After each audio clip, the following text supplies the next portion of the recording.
Всем привет-привет, всем хорошего настроения и прекрасной среды. Сегодня я решила порадовать вас своим видом, да, кто рад меня видеть в камере.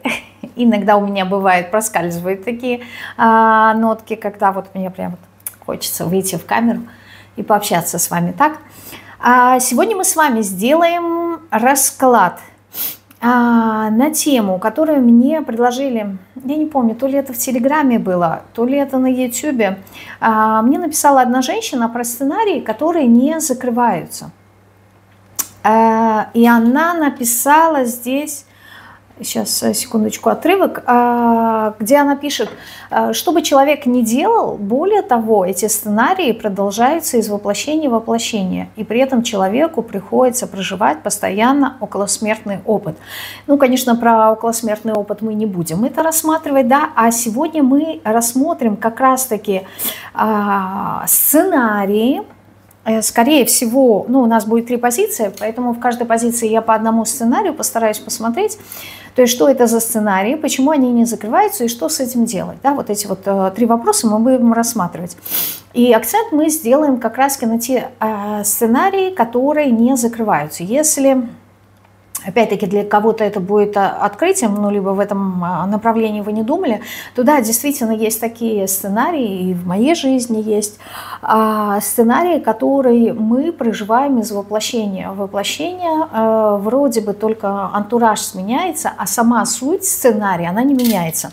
И вот здесь вот стоит задуматься, то есть это происходит почему? Потому что не отработан какой-то урок, да, мы не сделали какие-то выводы, либо, как вариант, да, у меня просто такие мысли, я задумывалась над этим, либо мы прорабатываем, но вот такое, знаете, ощущение, что вот как будто бы душа выбирает какое-то одно конкретное направление, в котором она хочет развиваться, и оно его рассматривает многогранно. То есть вроде бы как будто бы суть сценария, суть урока одна, а проигрываем его мы в разных ролях, чтобы, я не знаю, то ли посмотреть, как мы будем по-другому реагировать. Вот что-то здесь такое. И каждый раз, когда мы реагируем по-другому, то есть здесь суть не в том, чтобы пройти этот урок, осознать и завершить, а именно в самом процессе. То есть каждый раз, когда мы реагируем на процесс прохождения урока по-разному, мы обогащаем себя каким-то определенным опытом. То есть здесь я еще для себя четко не определила, я просто задумалась над этим вопросом, я еще четко для себя не определила, то есть в чем здесь задача. Задача в том, чтобы пройти урок и завершить его, да, сделать какие-то выводы, и мы этого не делаем, поэтому они повторяются. Либо вообще смысл не в том, чтобы его завершить, а в том, что каждый раз, когда мы его проходим, из воплощения в воплощение, мы его проходим по-разному. И вот это вот по-разному, оно нас обогащает. Но то, что вот такие сценарии есть, это да, ну вот, поскольку я знакома с этим, ну, могу сказать, что да. Вот, и поэтому в самом начале сказала, что, возможно, для многих это будет и какая-то новая такая информация, ну, то есть в этом направлении вы не задумывались. Так, вот это вот мы с вами будем смотреть. Позиции вы видите перед собой. Места, да, мне здесь будет, думаю, предостаточно. И у нас будет 3 вопроса, как я уже озвучила, по каждой позиции. Так, вот эти камешки мы убираем. У нас вот сюда в стороночку я поставлю, видно будет? Сюда на белое место поставлю, нет, не видно. Вот сюда, да? Да, вот так видно будет, что это вот первая позиция, голубенький камешек, единички. Смотрим. Что здесь за сценарий мне покажут? 9 пентаклей. Так, успех себя через какую-то очень медленную трансформацию.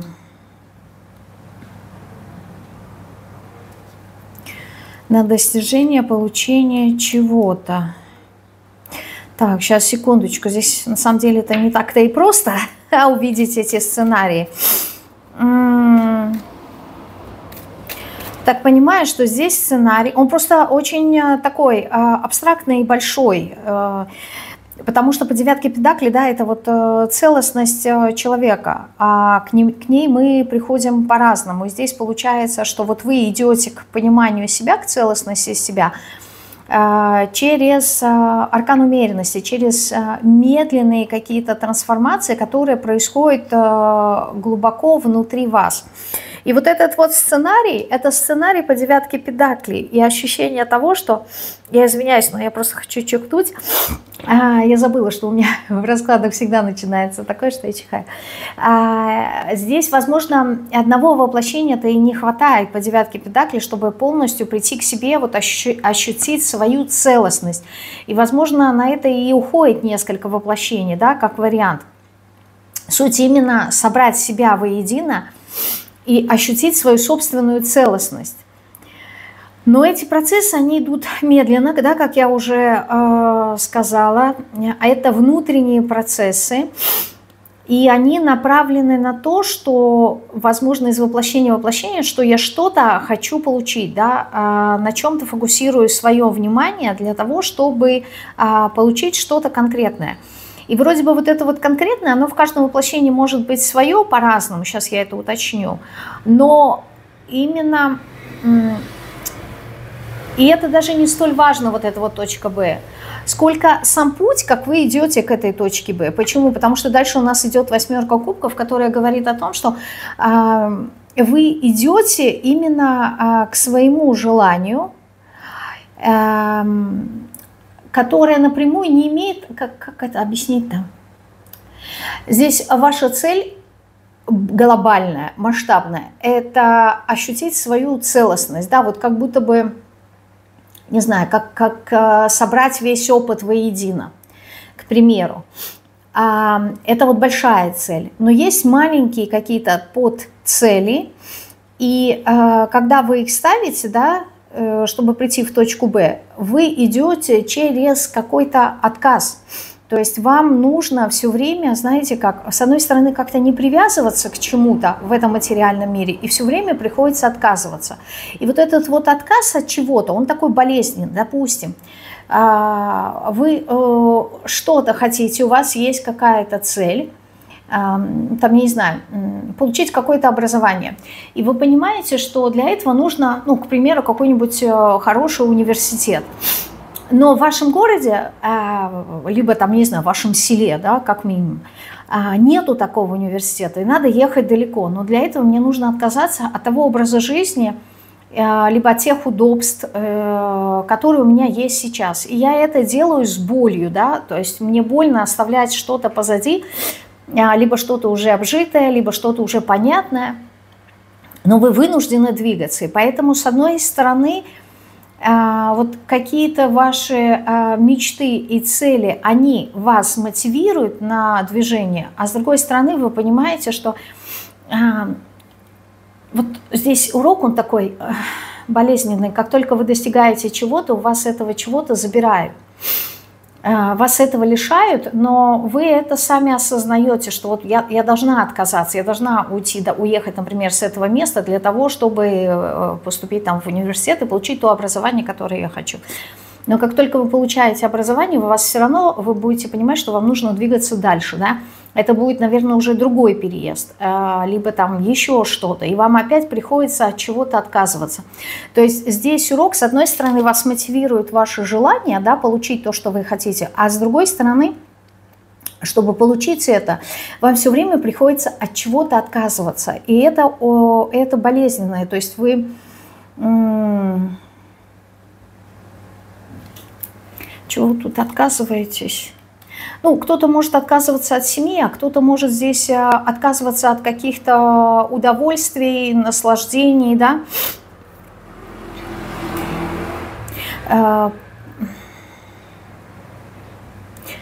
И приходится принимать решение такое, знаете, очень кардинальное и серьезное. Вот у меня ощущение того, что вот вы как будто бы не можете получить удовольствие от жизни. Почему? Потому что вот вроде бы только встали на путь, да, и вот вроде бы что-то стало уже получаться. И вам кажется, что вот сейчас, да, будет этот момент, когда я вот все, я уже достигла к тому, к чему я иду, либо шел, и сейчас можно уже получать от этого удовольствие. Но не получается, потому что в тот момент, как только вы расслабились и начали получать удовольствие, вы вынуждены принимать какие-то кардинальные, очень резкие решения для того, чтобы отказаться от своего достигнутого успеха и идти дальше. И получается так, что вот всю жизнь вы как будто бы себя лишаете этого удовольствия. Вот вы к нему как будто бы стремитесь, но удовольствие как следствие, да, не знаю, достижение какой-то цели, чего бы вы тут не хотели. И вот как только вы получите это, и вам кажется, что вот сейчас я заживу, да, сейчас я смогу получить то, что я хочу, и вы вынуждены принять какие-то кардинальные меры, очень серьезные меры, да, туз мечей и туз жезлов, на то, чтобы изменить как-то свою жизнь. Причем очень часто эта жизнь, она меняется достаточно кардинально. То есть как только вы достигли какого-то желания, да, у вас сразу появляется какое-то новое желание. И вот здесь вот это то, что я сказала в вступлении, да, вот в вашем случае оно проигрывается, что по сути сценарий, который вы проживаете из воплощения в воплощение, он никак не может завершиться, то есть вы никак не можете прийти к своей целостности. Почему? Потому что здесь, скорее всего, это как морковка. Вот ваша целостность, то, к чему вы стремитесь, к пониманию себя, к осознанию себя, к ощущению тому, что вот все, я уже собрала себя воедино, я себя понимаю, вот есть какое-то чувство единства внутри себя. Это как некая такая морковка, это то, что вами движет. А на самом деле суть заключается именно вот в самом пути, в опыте, который вы тут получаете. А какой опыт вы тут получаете? Ну, по верховной жрице. Вот к этому балансу вы, в принципе, и идете. Причем вы идете... Возможно, кто-то идет в этот опыт через какие-то эзотерические понимания, глубинные понимания себя. То есть, возможно, ни в одном воплощении у вас что-то такое мистическое, оно так или иначе присутствует.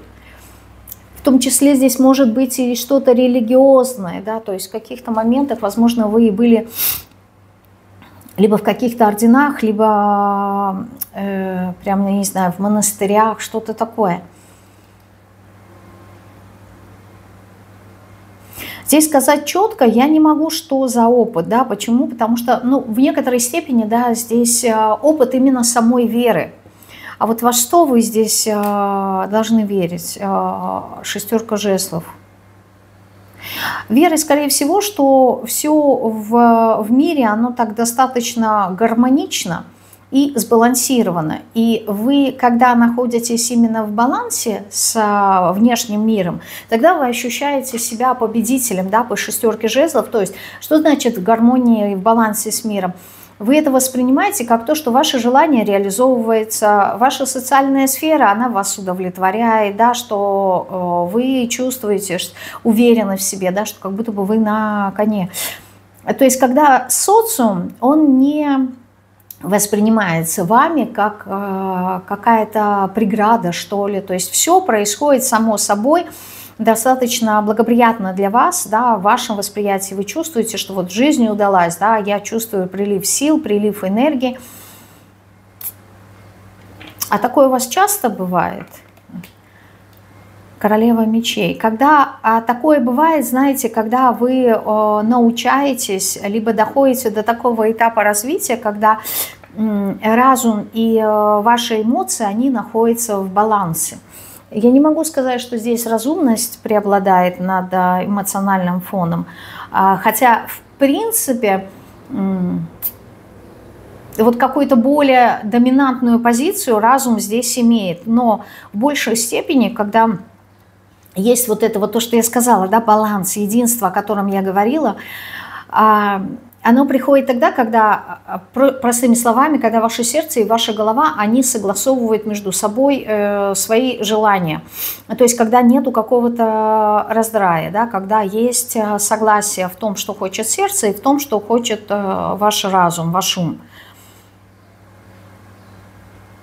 Но здесь сценарий вот такой. Думаю, вы поняли. Я понимаю, что я сейчас говорю абстрактно, а не что-то конкретно, но здесь сложно сказать на общую аудиторию, да, что тут такое. Поэтому мне здесь показали обширно, пока не показали что-то конкретное.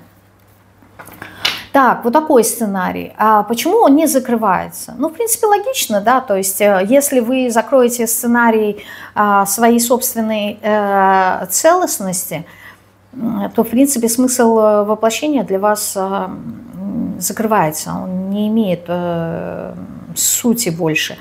Но все равно, почему не закрывается? Почему не закрывается? Императрица, потому что вы еще не полностью прожили вот этот вот опыт в материальном, физическом плане. Вы еще не достигли того уровня, да, когда вот можно сказать, что вот в материальном плане, да, вы все познали, вам все, ну, как-то всевозможные опыты вы уже получили, и вы достигли вот этого вот уровня наслаждения, удовольствия.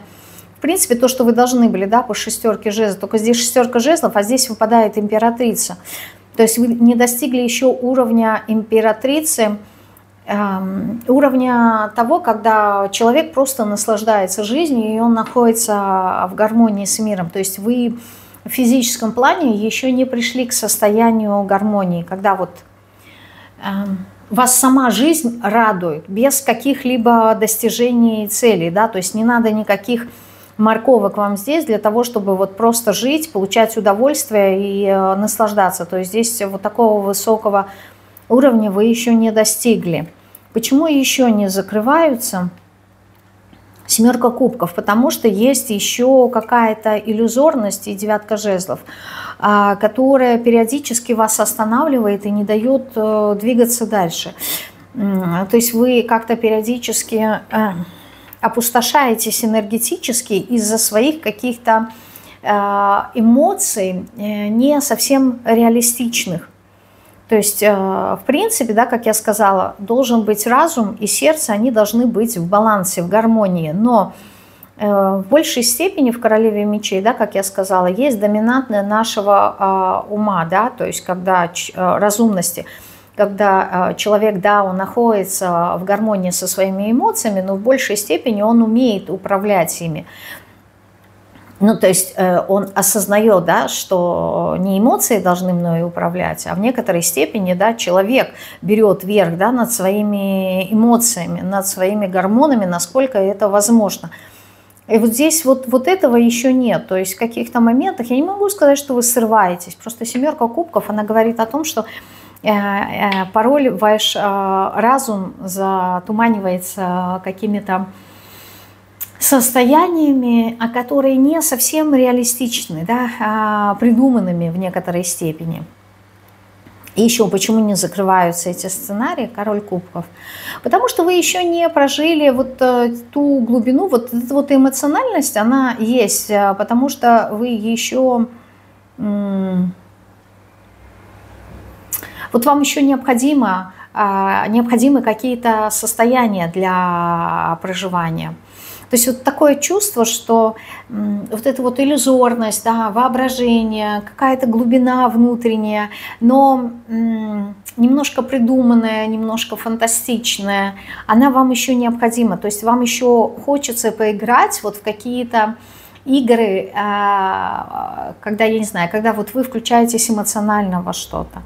Да, то есть здесь я не исключаю, что у вас хорошо развит интеллект, но иногда не идет вот это слово «срываюсь», да, то есть я вроде бы спокойный, уравновешенный, да, такой человек, все понимаю, все вижу наперед, но бывает вот такие моменты, когда, ну, ощущение того, что вот вам хочется немножко где-то пострадать, хочется немножко как-то попереживать за кого-то, да, как-то поволноваться. То есть вот как будто бы эмоции, они выходят на первый план, да, то есть вот желание какой-то страсти, желание огня. Иногда вот вы включаетесь на очень какие-то бурные переживания, да, если, например, это бы касалось сексуального аспекта, да, то вот вам нравится, да, придумывать какую-то драму для того, чтобы проживать. То есть для вашей души вот эти вот моменты по королю кубков, да, они еще важны. И поэтому сценарий не может закрыться. И самое интересное, допустим, если ваши уроки касаются личной жизни, да, то вот семерка кубков и король кубков говорит как раз-таки о том, что вот ваша потребность в проживании каких-то страстей, то есть важен, да, как опыт, как урок.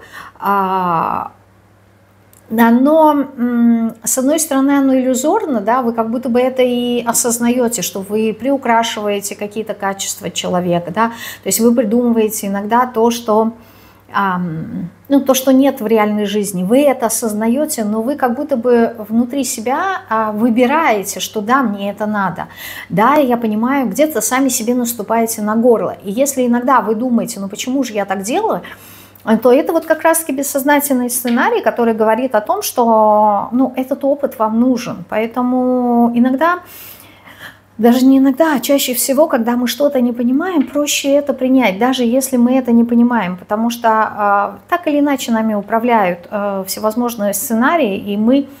Хорошо, если мы их осознаем, да, нам как-то вот проще в этом жить. А когда мы не осознаем, мы начинаем как-то себя винить. А у вас цель-то прийти именно к целостности, да, к осознанию, понимаете, здесь такой вот высокий уровень развития.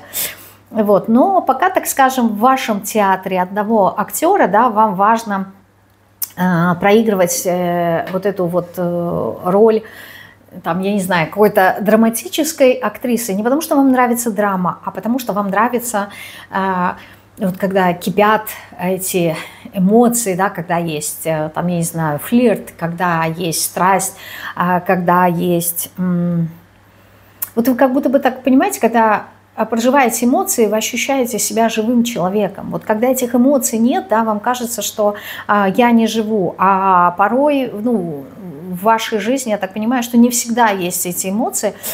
И вот в таком случае вы начинаете по семерке кубков себе сами придумать, потому что вам иначе становится скучно, да, то есть если везде есть разумность и вот этот вот холодный ум, да, когда расчет, я все понимаю, все ясно, известно, вам становится скучно, душа начинает придумывать себе игру, для того, чтобы разнообразить ее, да, то есть поэтому здесь вам эмоции важны. И вот пока вы не проживете в разных гаммах, в разных аспектах вот эти вот эмоции, которые вот вам дают какой-то смысл, пускай не напрямую, но косвенно, вы не сможете, то есть ощущение того, что вы не наигрались. А если вы не наиграли, значит ум не может управлять пока еще эмоциями, потому что они доминируют, а здесь должно быть все в балансе. Вот поэтому. Так что же с этими сценариями вам делать? Что же вам делать с этими сценариями? Пятерка пентаклей.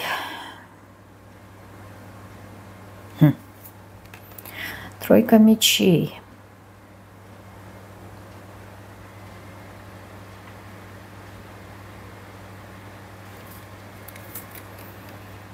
И колесо фортуны. Знаете, вот сказать особо, что что-то с этим делать, я не думаю, что нужно было бы, за исключением того, что просто это надо проживать, эти эмоции, но проживать уже не на автомате, а именно как раз-таки через осознанность, через понимание, что сейчас я играю в это, сейчас у меня есть потребность в этом, да. Например, сейчас мне хочется верить в то, что по пятерке пентаклей, что мне все время чего-то не хватает, да, что я живу и смотрю на мир из состояния дефицита, то есть вот эта вот иллюзорность, да, искаженность эмоциональная. То есть ваши эмоции, еще и тройка мечей, они как раз-таки говорят о негативном, здесь негативные какие-то эмоции существуют, вот их нужно осознавать. Что вы думаете, да и даже не думайте, а что вы ощущаете, вот какие здесь негативные эмоции могут быть, сейчас вот я на этой колоде посмотрю, потому что дальше у нас идет колесо фортуны, которое говорит о том, что вы в принципе проживая эти эмоции и осознавая их, вы... Не то, что вы сможете себя проработать, но вам как будто бы проще будет жить. Вы как-то вот быстрее придете к своей цели. Опять же, в контексте, вот мы говорим, да, часто быстрее пройдешь урок, либо еще что-то. Но если представить, что душа бесконечное, если мы возьмем это как вариант, да, то смысл куда-то торопиться, да, и что-то быстро проживать. Почему? Потому что, ну, закончится этот сценарий, появится какой-то другой сценарий. То есть душе все равно что-то нужно, как говорится, да, ребенку нужно чем-то заняться. Вот душе все равно нужно будет чем-то заниматься, поэтому проходить уроки, даже если они негативные и болезненные, ну хотя бы вот как будто бы с удовольствием, что ли, вот то, что в принципе вы и делаете, да, король кубков и семерка кубков, да, вы понимаете, что вот эта вот иллюзорность, чрезмерная эмоциональность, придумывание, воображение, оно приводит вас к тройке мечей, да, то есть к скорби, к боли, к слезам. Но почему? Потому что горе от ума, да, то есть вы это придумываете, этого нету. Вы эту боль, эту драму придумываете, но она нужна. Почему? Потому что через эту драму постепенно вы понимаете свою пятерку пентаклей, что мир, он изобилен, да, а изобилен он тогда, когда я нахожусь на более высоких вибрациях, а когда я нахожусь на высоких вибрациях по шестерке жезлов, то, что мы здесь говорили, когда я нахожусь в балансе, когда меня не накрывают вот низкие вибрации, наоборот, да, а когда меня все удовлетворяет, когда меня радует. А у вас сценарий такой, что вы не можете долго задерживаться на том, чтобы находиться вот в этом состоянии удовольствия. То есть вас из воплощения в воплощение, наоборот, не дают то, что вы хотите, да, чтобы вы были в этом состоянии удовольствия, а вы к этому стремитесь. Ну, это урок такой. Это сценарий такой, да, поэтому вот осознать это и уже по-другому воспринимать. То есть чем больше чем быстрее вы, скорее всего, осознаете это, тем, скорее всего, вы будете реагировать иначе на такие моменты. А какие негативные эмоции вы тут проживаете? Ну вот, как я и сказала, да, карта, это колода Чака Спицана, по-моему, успешная жизнь, что-то такое. И вот здесь вот темная история, она говорит про выживание. Выживание, вот она пятерка пентаклей. И как раз она у нас выпадает пятерка пентаклей на аркан императрицы. То, что я сказала, вот вы земной, вот этот вот материальный мир, вы его еще полностью не познали. И поэтому здесь есть вот этот страх, что в этом мире надо выживать. А почему вот это вот ощущение выживания идет? Оно идет по пятерке пентаклей, да, что я не чувствую, что мир изобилен.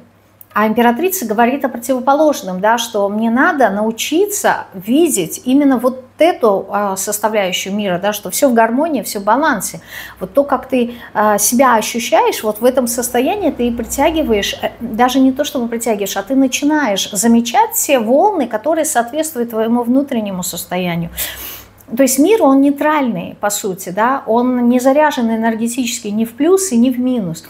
И только человек, придавая смыслы, да, тому, что он делает, он заряжает энергию тем или иным зарядом. Да? То есть представьте, все такое прозрачное и все светлое. И вдруг человек, находясь там, я не знаю, в лиловой какой-то окраске, внутреннего состояния, да, он как капля этой лиловой краски, если ее капнуть в белую, то белая краски приобретет такой светло-лиловый цвет, да, потому что она уже окрасилась.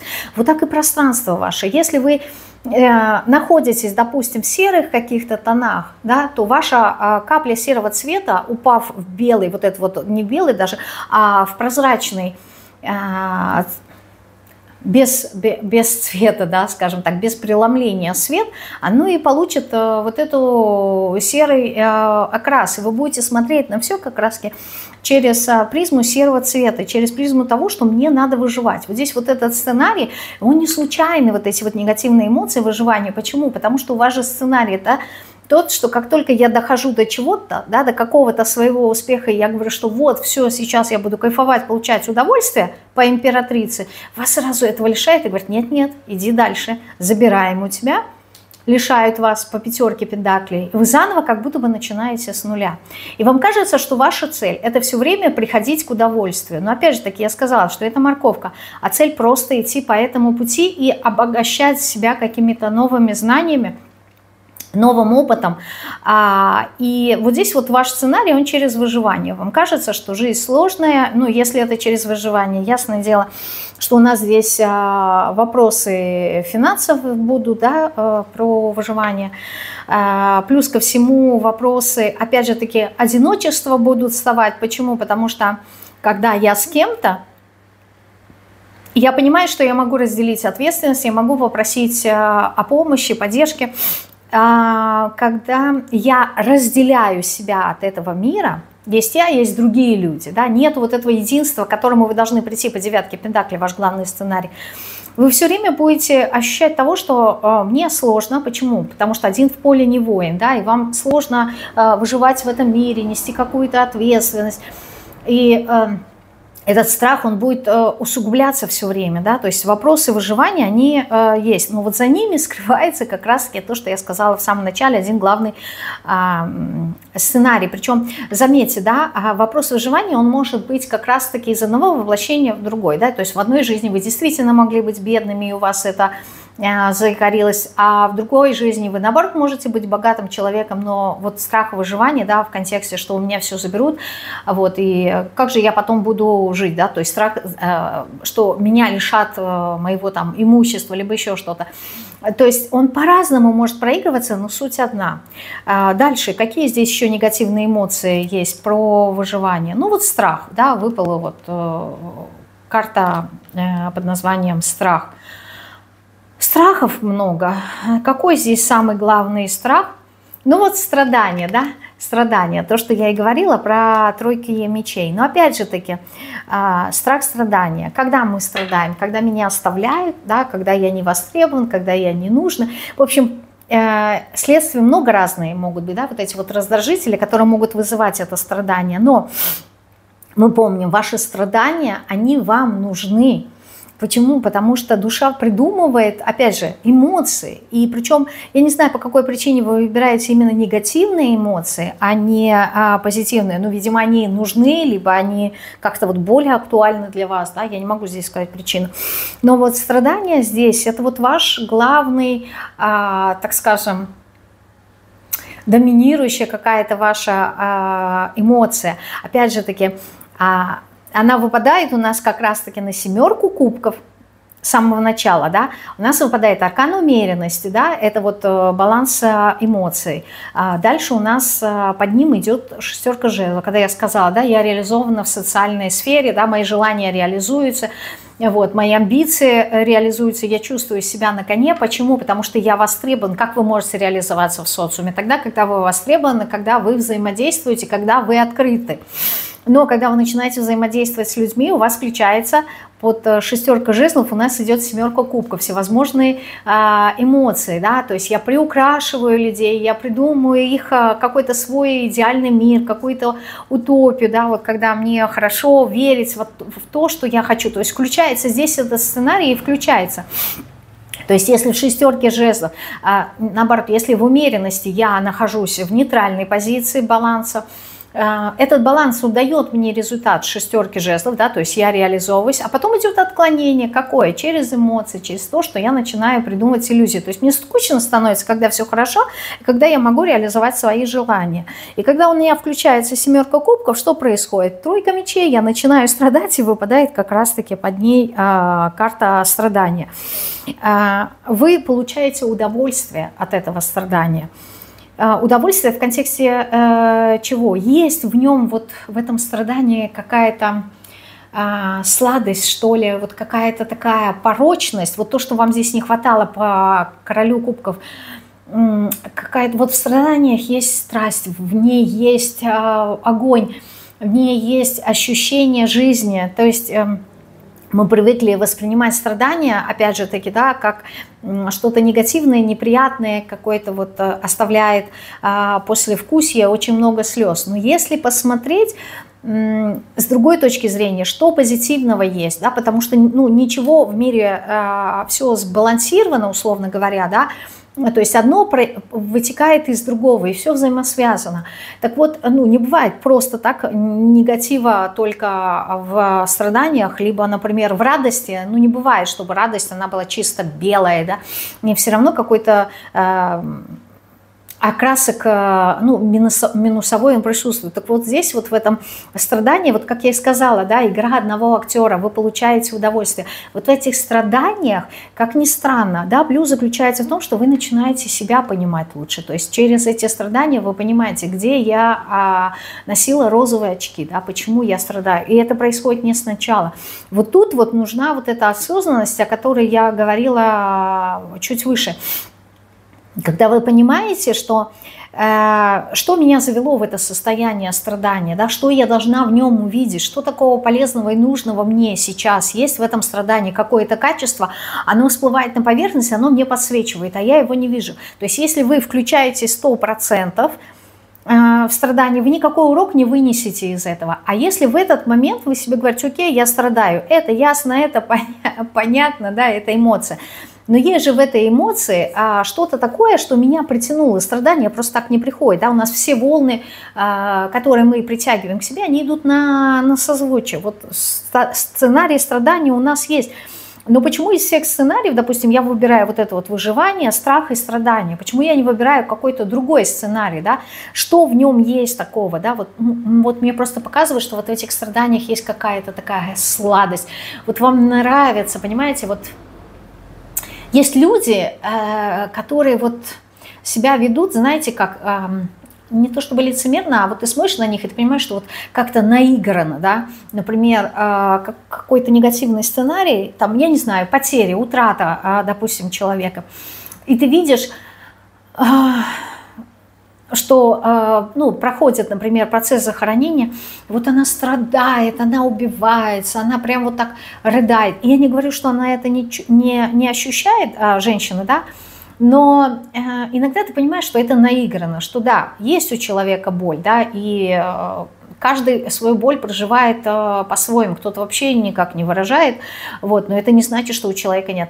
Но ты видишь, что есть что-то искусственное по 7 кубков, что есть что-то иллюзорное, что-то придуманное, вот это вот какая-то наигранность в этих страданиях. Ой, спасите меня, помогите. Вот. Но, ну, я думаю, вы поняли, да? Вот здесь в этом страдании есть какая-то наигранность. Что здесь такое? Вот давайте-ка взглянем.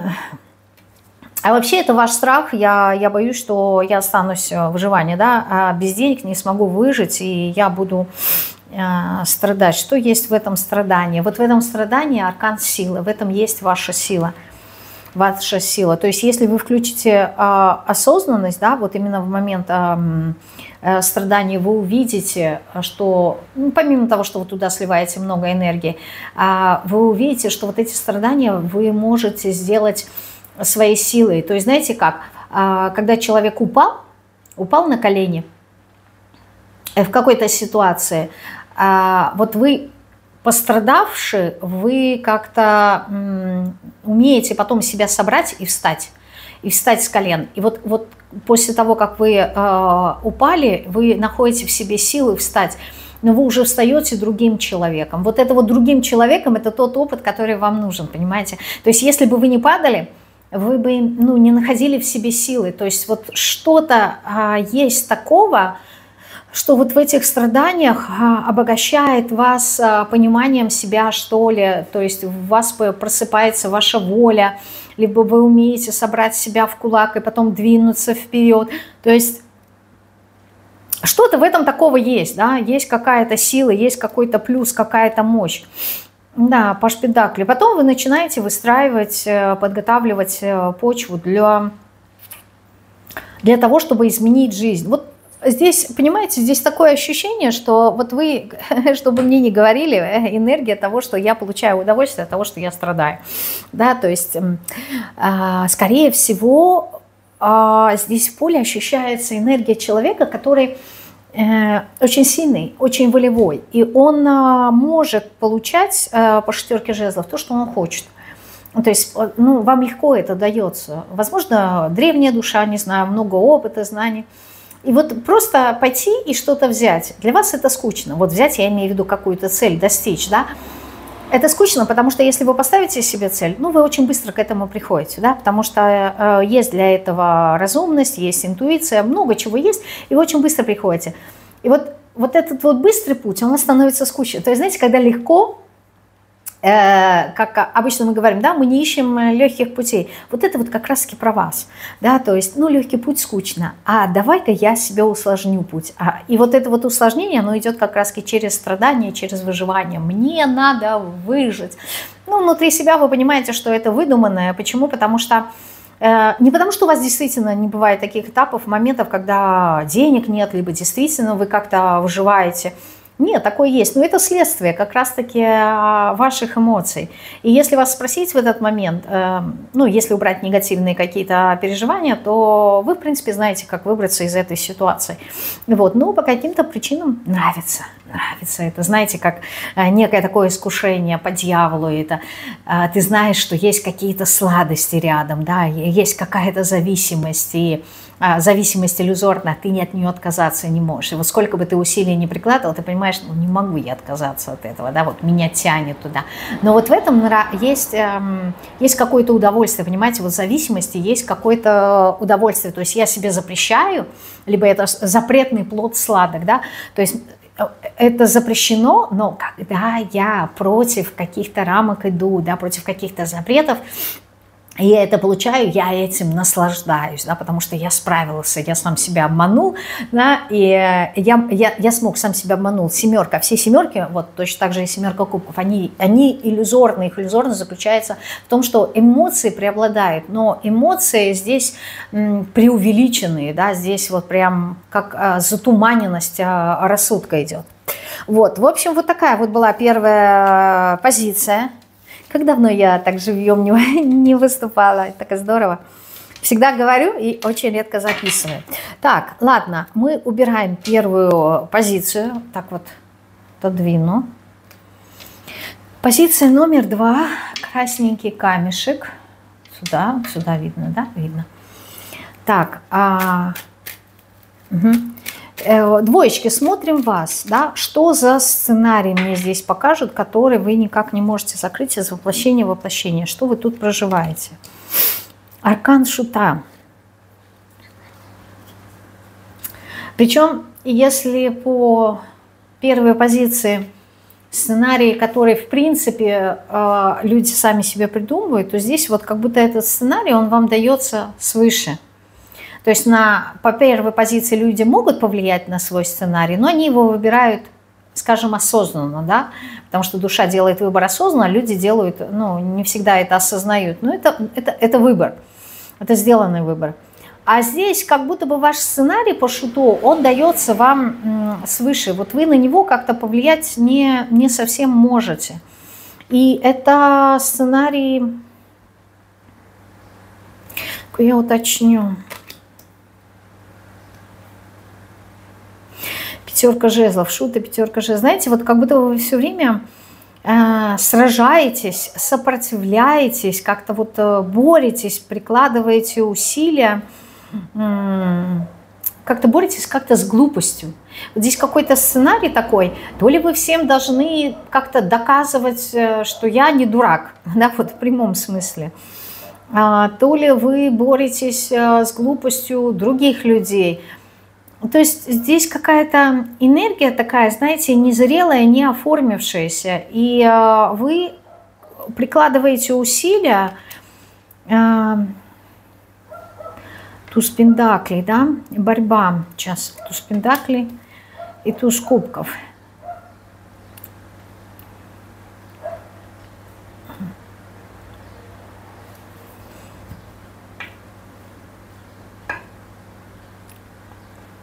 Что-то вы здесь хотите изменить.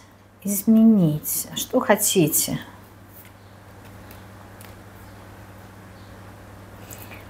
Удовольствие, да, по девятке кубков. Отшельник.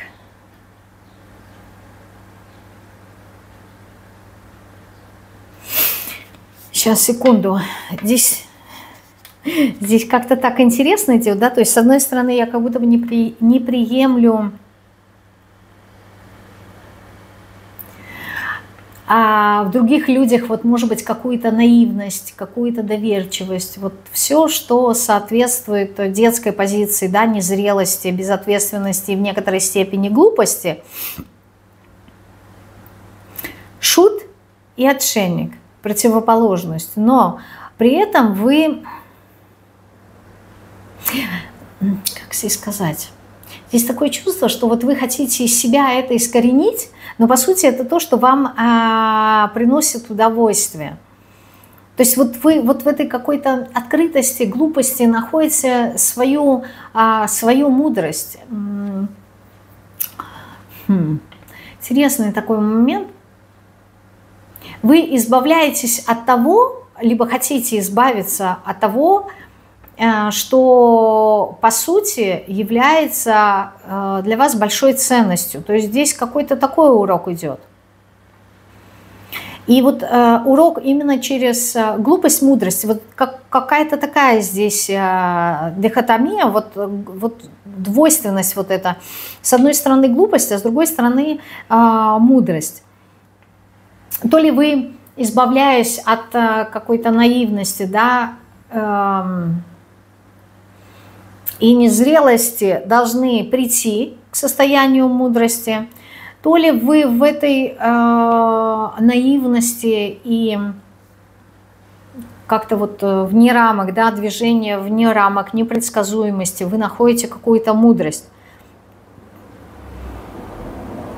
То есть, проще говоря, здесь такой сценарий, что то, кем вы являетесь на самом деле, по аркану Шуту, вам это нравится, вам это приносит удовольствие. Но в силу того, что вы взаимодействуете в социуме, вы понимаете, что это не одобряется, и от этого нужно ну, как-то избавиться, искоренить из себя, да, потому что вам кажется, что это та причина, которая вам мешает.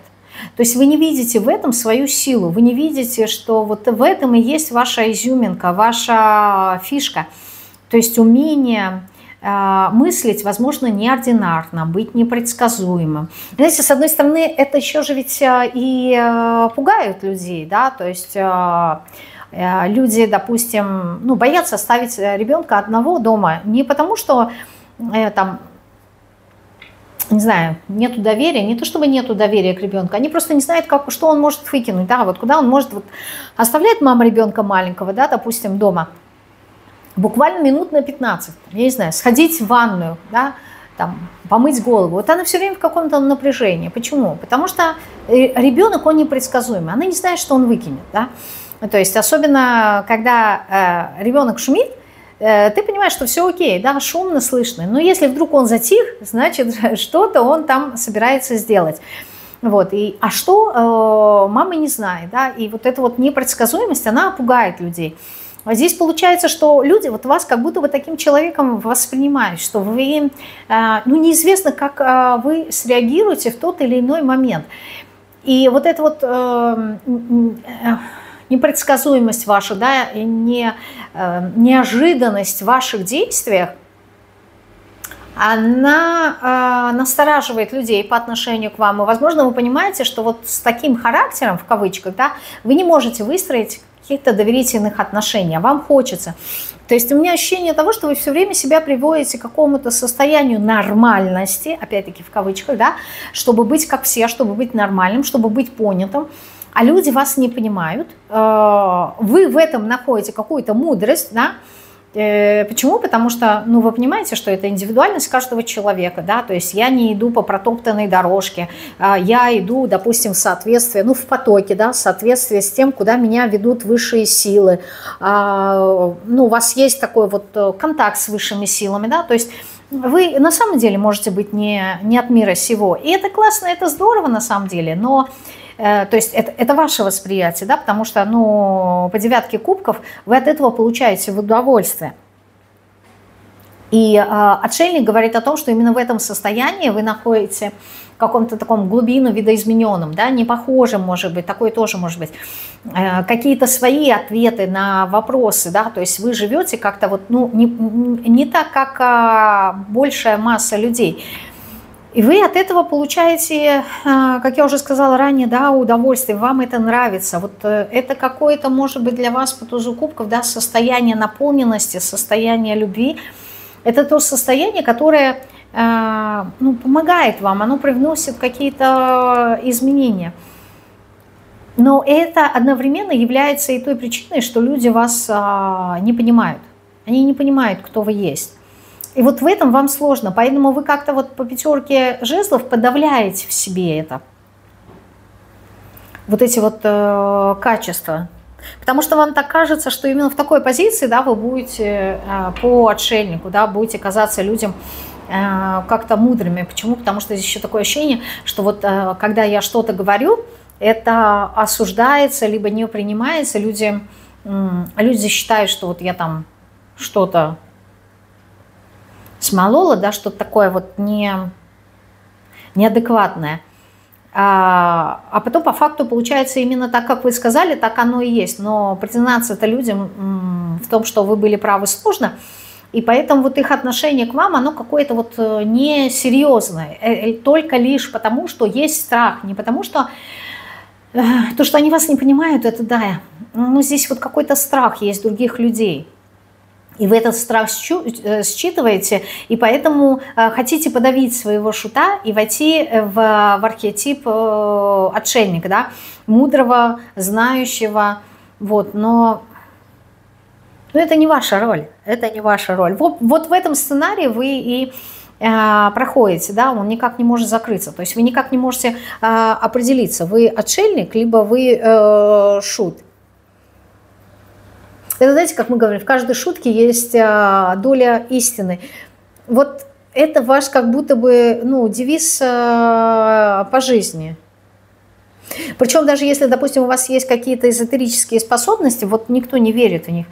Даже если какая-то предсказательная система, вот вы можете говорить правду, вы можете говорить истину, но вас никто всерьез не воспринимать не будет. Это, знаете, как Кассандра, которая хитрым путем переняла знания у Аполлона, вот, и он в наказание ей пожелал то, что да, ты будешь говорить правду, но никто к тебе не будет прислушиваться, никто тебе не будет брать всерьез.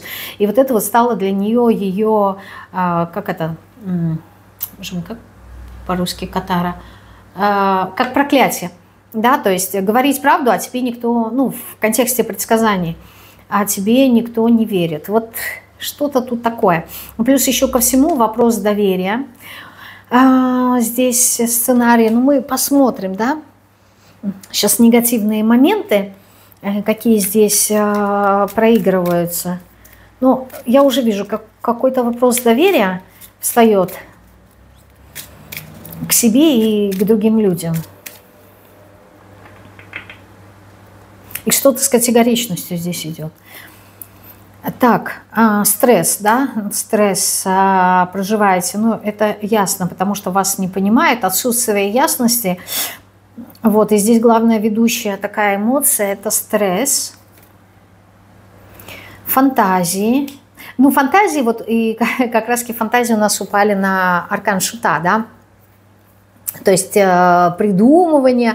Опять же таки, вот это вот придумывание, у нас в первой позиции была иллюзия, а здесь это не об этом, здесь это не иллюзия, а здесь, возможно, знаете, то, что вот вы видите, вот что я сказала, да, в контексте предсказаний, что-то такое здесь есть. Вот вы видите нечто большее, а вам говорят наоборот, что вы фантазируете, может быть, с детства говорили, не придумай того, чего нет. Вы говорите, да я вижу этого друга-то невидимого.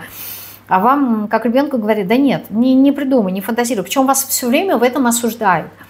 И вам все время говорят, надо быть серьезным. Вот это вот ключевое, что вам все время стараются вбить. Будь как все, да, будь серьезным. Вот он, отшельник. А вы не понимаете, зачем вам быть серьезным. Потому что ваша природа, она такая, знаете, через наслаждение, через удовольствие, какая-то легкость. Вы не хотите себя обременять рамками, вы понимаете, что свобода это главное в жизни, да, неважно, это творчество, неважно в какой сфере. Быть свободным, ощущать себя вне рамок, жить в доверии, неважно, чему вы тут доверяете. Это важно, а вам все время вот называют вас фантазером, что вы что-то придумываете.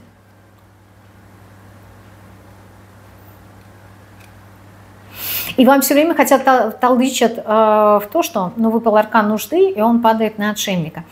Что вы все время как будто бы вот нуждаетесь в других людях. Вот почему-то вам это все время хотят как-то не знаю, показать, подсветить.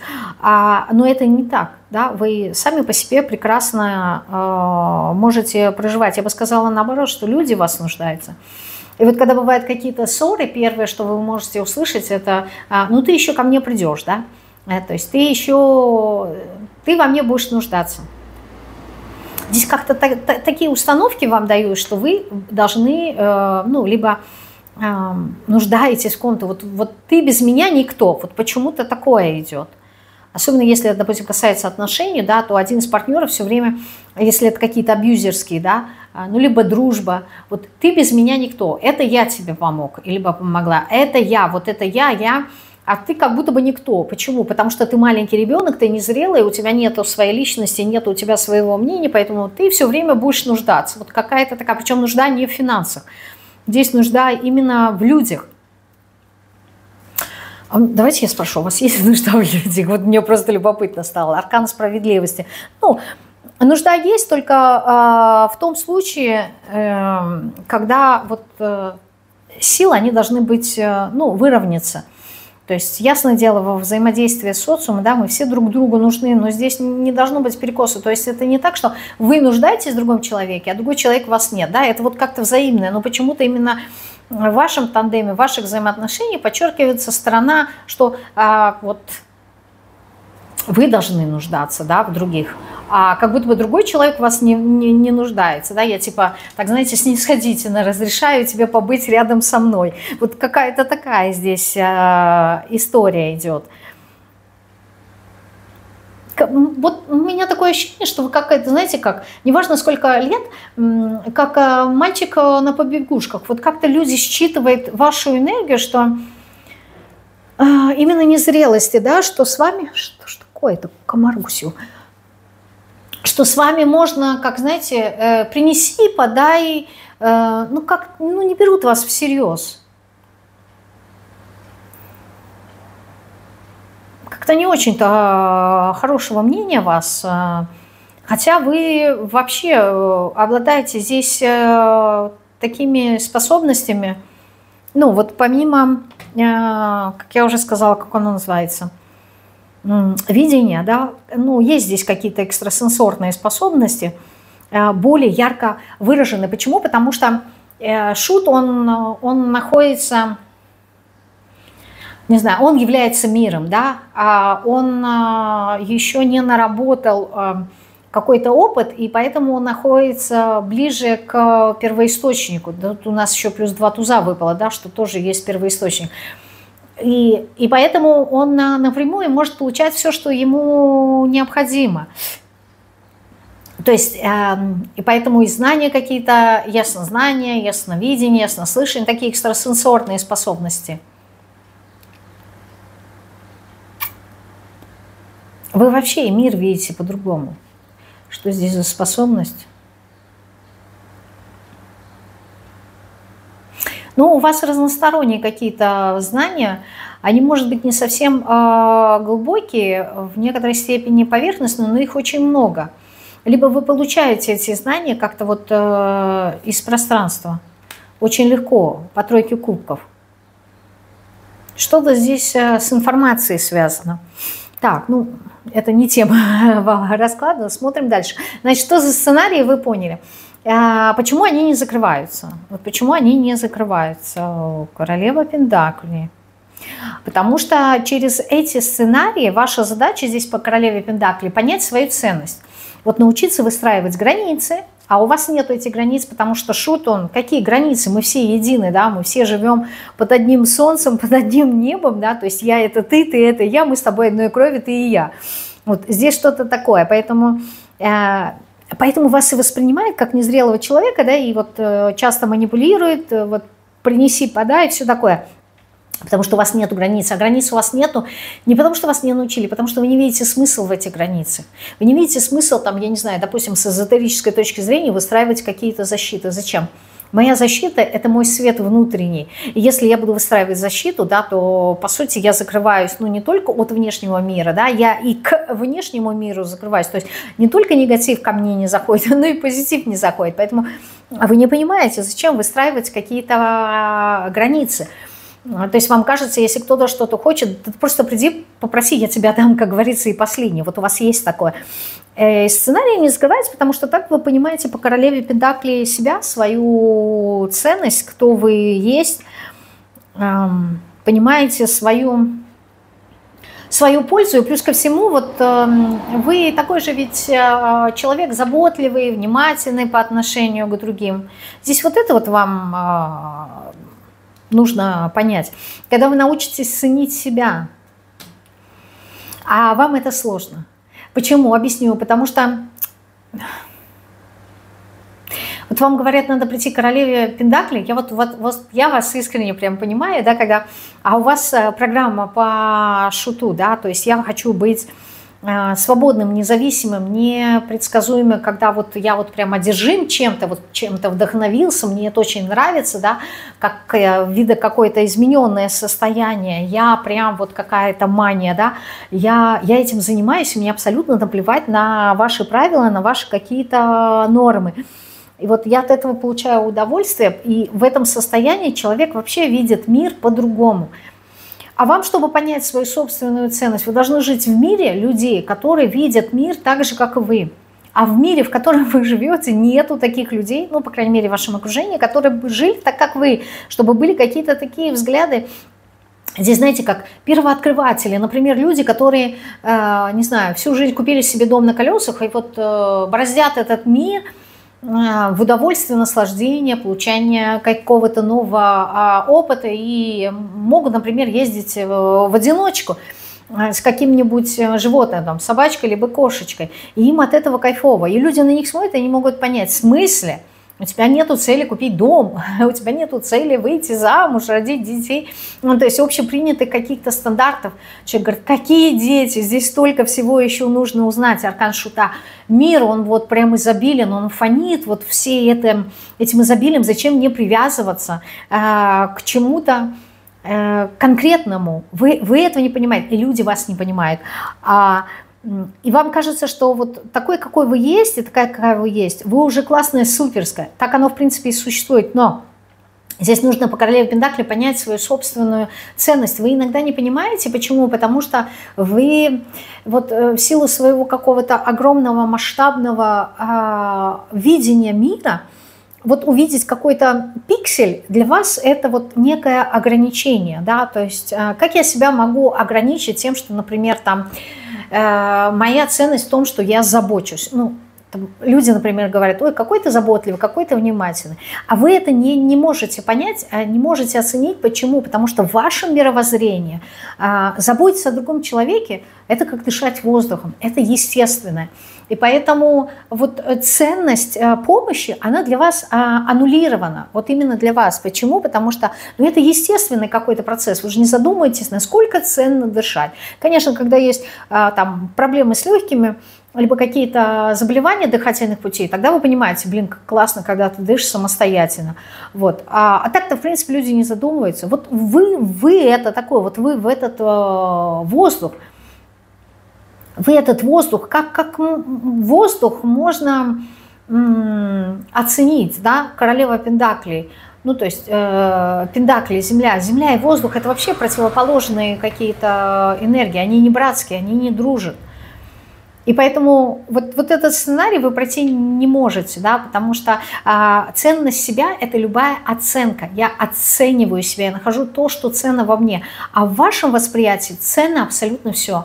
Вот все, что вы делаете, это имеет свою ценность. Ну, то есть, если обратить на это внимание и задуматься, придать этому какой-то значимости, ценности, смысла, все является ценным. А здесь вам говорят, вот что-то конкретное надо в себе оценивать. Там, я не знаю, 10 ценностей. Вы говорите, какие 10? Там мир, он такой изобильный.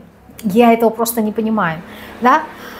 Вот, поэтому здесь не закрывается этот сценарий. Вы должны понимать свою какую-то многогранность. Я не могу понять, как можно воздух засунуть в бутылку. И до какой степени его надо сжать, чтобы, то есть ограничить, чтобы засунуть его в бутылку. Вот здесь как будто бы что-то такое требуется. Почему не закрывается сценарий? Аркан Солнца. Ну вот Солнце же, это же тоже детская такая позиция, незрелая. Почему? Да просто потому, что вам не надо, да, закрывать этот сценарий. Конечно, в идеале было бы придерживаться какой-то золотой середины, да, чтобы с одной стороны по аркану Солнца не уходить в некую такую гордыню, да, я уже все знаю, я уже все понимаю, я царь и бог, да, по аркану Шута, потому что вот я выше вас всех, я живу в потоке, все такое, ну это негативная, да, сторона. И есть противоположная сторона, что я вот, например, такой маленький, да, я незрелый ребенок, с детским каким-то максимализмом, которому ничего не нужно, либо я еще ничего не знаю. То есть, с одной стороны, я все знаю, а с другой стороны, я ничего не знаю. Вот между этим нужно найти какой-то баланс для вас, поэтому сценарий не закрывается. Вот то, что я сказала в самом начале, да, с одной стороны я шут, а с другой стороны я мудрец, отшельник. Вот это вот вы проходите, когда вы научитесь держать баланс. Потому что вас очень сильно заваливает то в одну сторону, то в другую. То я вообще ничего не знаю, и отстаньте от меня, я не беру никакую ответственность, то я так много знаю, что это вообще уже как-то не востребовано, никому не нужно, и меня осуждает. Вот это. Так, а что с этим делать, да? Что с этим делать? Почему сценарий не закрывается? Что же с этим делать? Рыцарь жезлов. Королева кубков. Знаете, вот то, что я и сказала в первой позиции, наверное, это будет во всех позициях. То есть в первой позиции проживать это и получать от этого удовольствие, а здесь, ну, то есть понимать, что акцент на процесс, а здесь вам нужно... Рыцарь жезлов, он позитивный, да, он говорит о движении. Здесь, скорее всего, нужно научиться держать вот эту вот золотую середину, о которой я говорила. Потому что он, рыцарь жезлов, он какой-то такой, знаете, спонтанный. Он зажигается и сдувается, очень быстро перегорает. У него нету постоянства. А королева кубков, она приносит вот какую-то такую мягкость, пассивность, меланхоличность некую такую, да, бесформенность, что, в принципе, тоже соответствует шуту. И вот здесь может быть так, что вы слишком переживаете, эмоционируете на этот счет. Здесь этого делать не нужно. Что нужно? Нужно понять, что это вот ваш сценарий, в нем вы будете развиваться, потому что здесь еще много воплощений будет такое. Здесь нету задачи полностью, я бы сказала, прожить этот опыт, да, вы в процессе его находитесь, ну, то есть еще много воплощений придется его проходить. Поэтому здесь пройти нужно с точки зрения вот какой-то, прийти к состоянию именно золотой середины, потому что вот, как я уже сказала, да, по рыцарю жезлов, вы быстро перегораете. Здесь не хватает как-то вот размеренности какой-то, долгосрочности, размеренности. Вам очень быстро становится скучно. Ну, это характеристика шута. Мне скучно, я иду дальше. Куда иду? Я придумаю. Фантазия. Я придумаю. Я бы акцент здесь сделала не на королеву кубков, да, чтобы как-то управлять своими эмоциями, контролировать и так далее. Нет, здесь не в этом.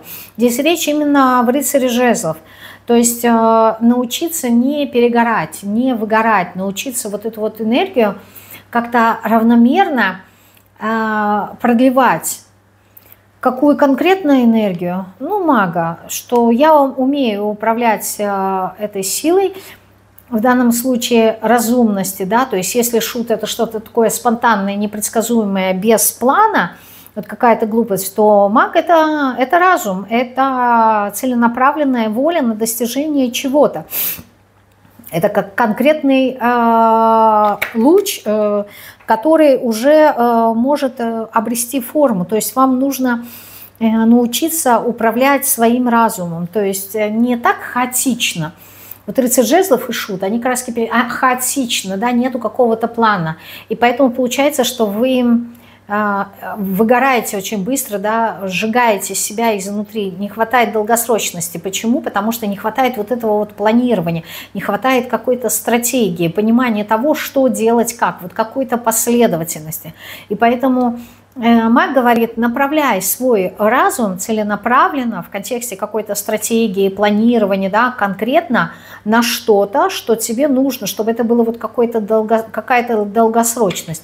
Возможно, вам необходимы какие-то долгосрочные планы, да, чтобы был какой-то вектор, либо какая-то дорога, какой-то путь, в соответствии с которым вы могли бы двигаться. Почему? Потому что вы очень быстро перескакиваете. Вот эту вот детскость, да, подарили мне куклу, я, значит, либо игрушку, машинку, я поиграл, а потом мне стало скучно. А потом пришел дядя и подарил, там, я не знаю, какой-нибудь кухонный набор, либо отвертки. И он бросает уже то, что он хотел, и бежит играть с другими игрушками. Может быть, через какой-то период он и вернется к первоначальному плану, но это неизвестно. То есть здесь как будто бы расфокусировка, да, не хватает концентрации, фокусирования на даже не на чем-то одном, а вот какой-то верности, преданности одному своему пути. Потому что здесь вот это вот масштабы по шуту, обширность, то есть, как это, помните, песня была? «Мой дом», как же она поется-то? «Мой дом не...» Что-то такое, не улица, мой дом, Советский Союз, вот что-то такое. Вот здесь про это говорится, то есть мой дом – это... Шут говорит, это не вот это вот место, а мой дом – это вся земля, да, то есть здесь проходят люди-экологи, то есть я не могу только вот свой двор убирать, да, я везде, где я нахожусь, я хочу посадить какое-то дерево, я вот буду там Greenpeace переживать там за вымирание каких-то китов, да, либо за то, что вот убивает морских котиков, да, либо там браконьерство, либо еще что-то. Почему? Потому что у человека сознание, оно масштабное, и вот это вот масштаб, его он как потенциал, 8 жезлов на дне, его нужно куда-то направить, тогда он будет эффективный. И когда он будет эффективный, тогда вы переходите в стадию отшельника, да, он эффективный, я нахожу ответы на все необходимые мне вопросы внутри меня, и тогда я понимаю свою ценность, потому что я получаю результат. Когда я получаю результат, кто молодец, я молодец. Почему я молодец? Потому что я вот это сделал. И тогда я понимаю свою ценность. То есть здесь хорошо, прекрасно, что вы живете в шуте, но нужно это вот... Здесь результативность нужна, а у рыцаря жезлов нету результатов. Поэтому здесь и говорится, допустим, если это личная жизнь, да, отношения приехал, уехал, либо там, я не знаю, человек не может находиться в одних отношениях, да, он многолюб, ему важно вот это вот выражение вот этого огня, которым он горит, который вот все кипит, я хочу всех любить, я хочу всем выражать свои эмоции, всем дарить себя. И опять же таки, знаете, люди осуждают, как правило, ну, мы любим всем ставить какие-то шаблоны, оценки. И вот мы говорим, допустим, да, о, это бабник.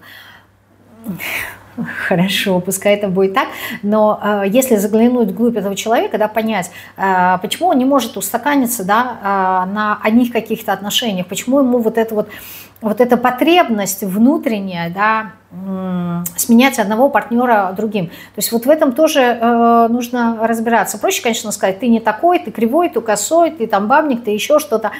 Вот. А сложнее понять мотивы этого человека, что его сподвигает. Вот это как раз-таки про вас. Ну, не потому что бабник там или еще что-то, нет. Либо какое-то непостоянство. Это, кстати, может быть и в профессиональной сфере, да, вот и вот это хочу, и вот это хочу, и вот этот потенциал есть, и вот этот. И я никуда, как и не могу направить в одно русло, меня не хватает на долгосрочность, я не могу придерживаться баланса. Вот. Это была вторая позиция. Пишите свои комментарии. Мне почему-то очень хочется, чтобы именно у этого расклада было, не знаю, много, как они называются-то, просмотров, комментариев. Вот не знаю, просто очень хочется. И мы, кстати, посмотрим, да, насколько мое желание сбудется, когда вот появятся уже потом просмотры, появятся комментарии, лайки и так далее. Вот, насколько мое желание реализовывается, да, то есть насколько сила слова у меня велика. В принципе, я и так знаю, ну вот иногда мне хочется себя проверить. Причем не делая что-то особенное, да, ну, то есть не призывая вас там к чему-то. Нет, нет. Вот как пойдет, так пойдет. Так, третья позиция, троечки. Смотрим вас. Интересно, какой большой расклад это, а? Ой, так далеко я не вижу. Ну, вот прям очень далеко. Но мне кажется, уже больше часа. Вот. Больше часа самолюбования. Хорошо. Троечки.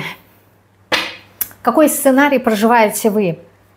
Какой сценарий проживаете вы? Десятка жезлов, да, все тяжело, все никак не могу сбросить груз ответственности, все тащу на себе.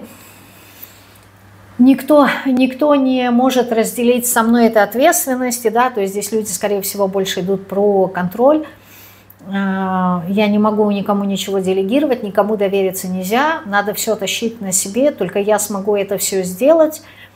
И вообще я устала.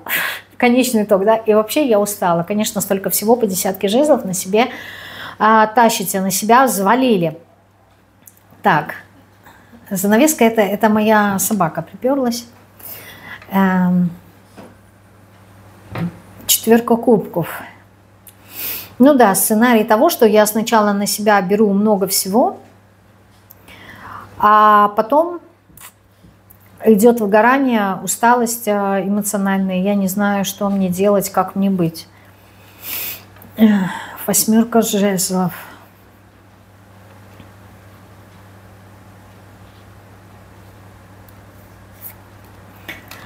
И десятка пентаклей.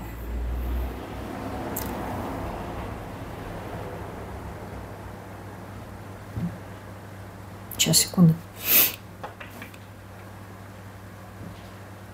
Здесь тоже в некоторой степени, знаете, есть какой-то такой страдальческий немножечко формат того, что я сначала все возьму на себя, да, все эти 10 жезлов.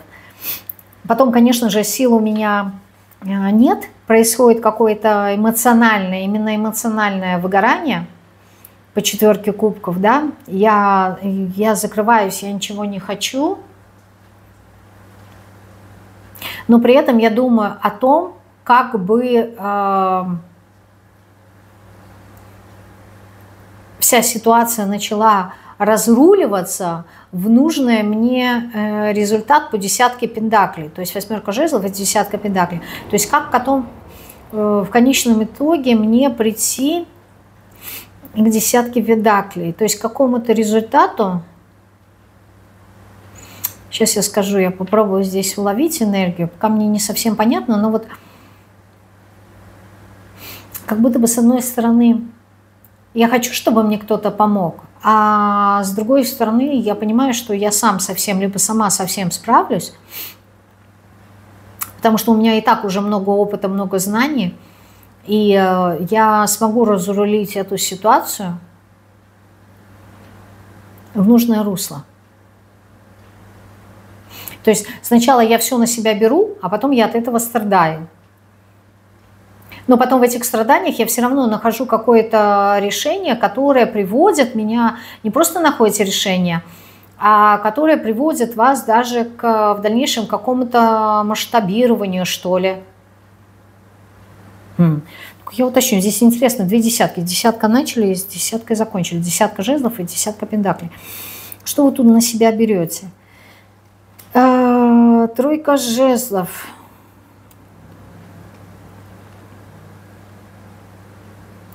Возможно, какие-то результаты, которые вы получаете уже.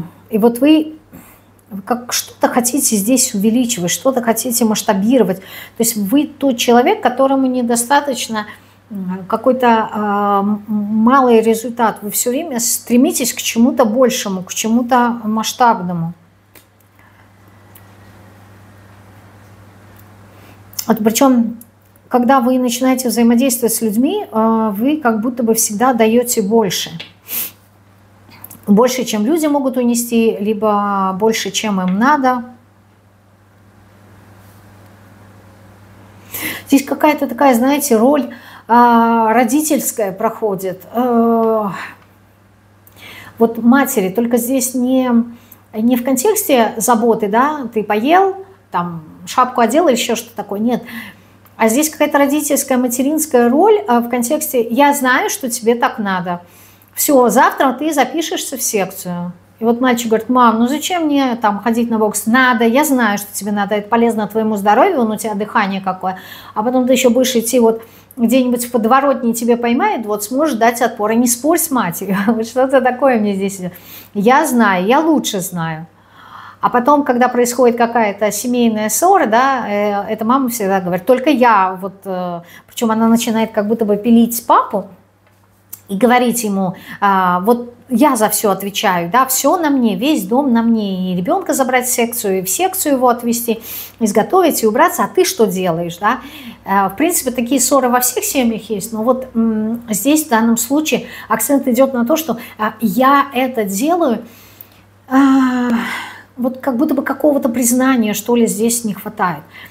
То есть ощущение того, что с одной стороны вам это нужно, ну потому что вы сами на себя берете, взваливаете вот эту всю ношу, а потом эта ноша вам становится неподсильной, и вы как будто бы начинаете страдать, но признать в себе поражение, что я одна, либо один не справился с этим делом, нет, то что вы начинаете делать? Вы начинаете привлекать к себе внимание, типа признай, и тогда я смогу вот эту вот тяжесть, как признай вот мои заслуги, мои успехи, и тогда я смогу сбросить себя какую-то такую ответственность, и либо она меня замотивирует дальше двигаться и разруливать эту ситуацию, либо я вот какую-то часть ответственности смогу с себя сбросить.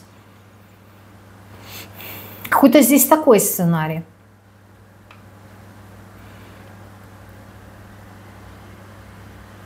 То, что вы устаете по четверке кубков, это понятно, потому что много на себя берете. А вот почему вы на себя так много берете? Десятка мечей. 3 десятки выпали.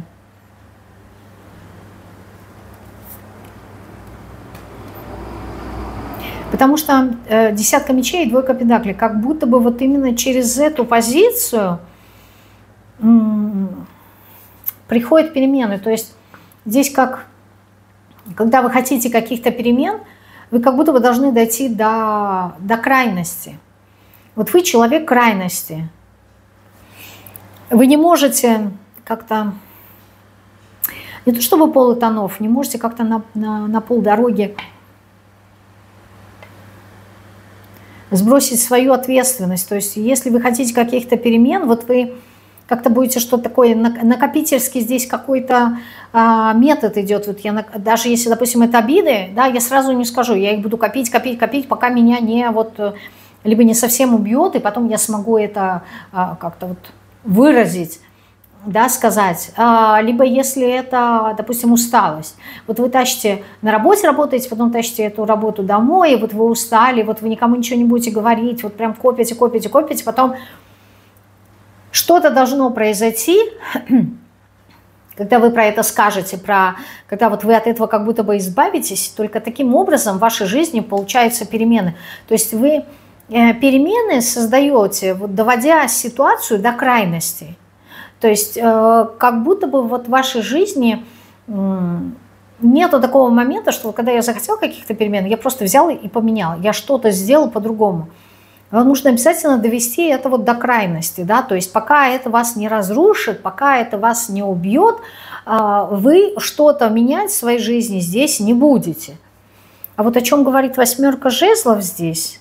Крайности мы поняли. 8 жезлов, 8 пентаклей.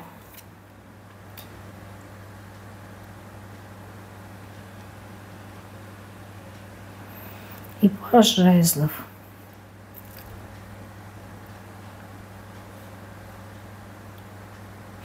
Здесь такой сценарий, что, то, что я говорила, да, доводим до крайности.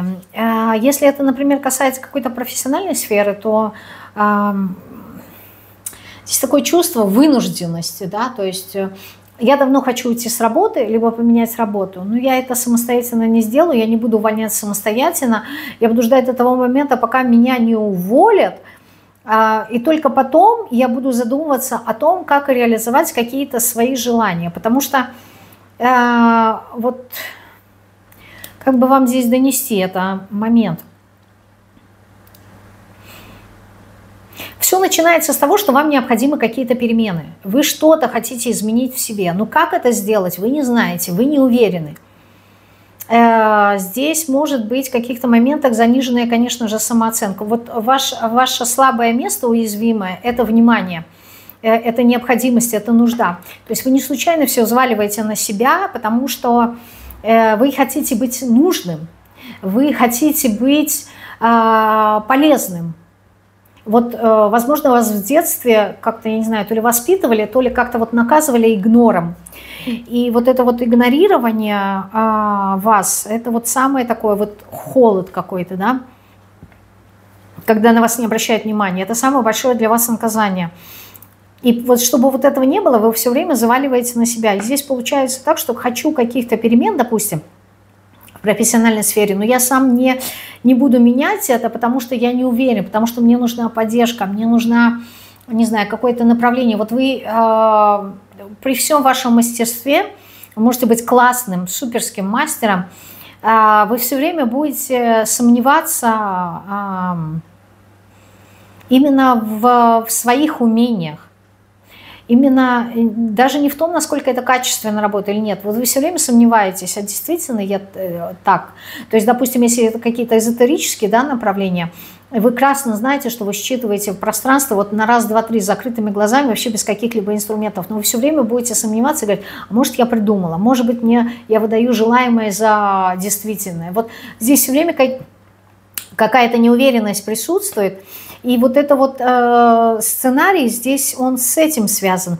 Из-за этой неуверенности, за необходимости, чтобы вас все время поддерживали, чтобы вас все время как-то мотивировали. Здесь не обязательно, чтобы вас за ручку держали каждый день. Вы самостоятельный абсолютно человек, но вот периодически вы впадаете вот в эту четверку кубков сомнений себя. Почему? Вы очень много делаете всего, да, 3 десятки. Все делаете по максимуму. Но вот чем больше вы делаете, тем больше у вас требований к себе. И говоря о сценарии, что здесь за сценарий? Здесь сценарий крайностей. И вот по жезлов это ваш сценарий, да, неуверенности. Человек, который не уверен, он горит чем-то, но не знает, как это реализовать. И поэтому ему все время нужно одобрение, нужно внимание, нужно одобрение. Оно его подпитывает. Только вот когда есть какая-то внешняя подпитка, тогда человек здесь может двигаться. Причем подпитка вот этой вот нужности, она идет еще и выражение эмоций, выражение чувств. Вы можете быть сдержаны в своих эмоциях, человек, да, который не очень-то и выражает любовь на самом деле, не очень-то много про нее и говорит, но вам она необходима. То есть здесь вам необходима любовь. И вот внимание именно в контексте, не знаю, какого-то жеста, какого-то. Здесь не то, что вот как мамка, да, я должна все время заботиться, да, либо хорошо было бы, чтобы обо мне кто-то заботился. Нет, здесь вот какая-то такая нужда, что... Может быть, утром, да, написать «Доброе утро, все у тебя нормально?» Да, вот какие-то такие маленькие жесты, но они должны быть на постоянной основе. Это важно. Все время какие-то вот пинки. У тебя получится, я в тебя верю. Либо там двигаемся вместе, если что, я на связи. Вот какие-то такие моменты, именно в них вы видите выражение любви. Вот здесь любви не хватает. И каких-то подсказок именно в мыслях, что здесь за подсказки как-то логические. Ну да, 9 мечей, да, чтобы вам периодически подсвечивали какие-то ваши сомнения, что типа, ну вот то, что ты сейчас переживаешь, волнуешься, да, это не имеет никакого смысла, да, это ты сейчас себе придумал, все, сбрось это, не нужно. Здесь я чувствую прям очень большое чувство вины. Ну-ка я посмотрю эмоции. Здесь вами могут управлять еще эмоциями, хотя вы, в принципе, такая личность состоятельная, уверенная, с внутренним стержнем. Вами не так легко управлять, но, знаете, вот иногда слова какие-то скажут, и они вот вас зацепляют за чувство вины, и вы впадаете в вот в осадок, как-то в какую-то апатию. У вас есть уязвимое место какое-то, вот это вот больное какое-то. Что это за уязвимое место ваше эмоциональное? Ну, жертва. Да, жертва. Поэтому вы так много и делаете. Вот то, что я и сказала. Много всего делаете для чего? Для того, чтобы было какое-то принятие. Да? Что я не... Может быть, здесь какое-то, знаете, воспитание было в детстве. То ли вы приемный ребенок, то ли вот... то ли как сирота. Вот такое вот ощущение, да, что человек как будто бы ни к селу, ни к городу. И вот это вот чувство игнорирования, здесь холод идет. Вот к вам в детстве идет холод. Здесь не про то, что я не нужен никому, а вот именно про то, что вот как будто бы рядом с вами есть присутствие взрослых, но они на вас не обращают внимания. И вы от этого чувствуете свою несостоятельность. И вот от этого выходит у нас паж жезлов. Поэтому вы очень много делаете разных вещей. Вы всегда берете на себя больше, чем можете сделать, чем можете унести. Лишь бы показать, что смотри, обрати, как будто бы здесь крик души, обрати на меня внимание. Да? Я тут, я тоже что-то значу. Я не знаю, кому вы так кричите, я тоже важен. То есть не только твой вот этот ребенок, я тоже важна, я тоже твой ребенок. А мама как будто бы говорит, ну ты и так самостоятельный, ты и так все справишься, тебе ничего не нужно. А вот этот вот слабенький, вот этому больше внимания. И вы говорите, ну блин, если я сам все могу сделать, да, я самостоятельный, это не значит, что не нужно мне уделять внимание. Я тоже хочу любви. Здесь много слез сдержанных. Поэтому сценарий проигрывания жертвы.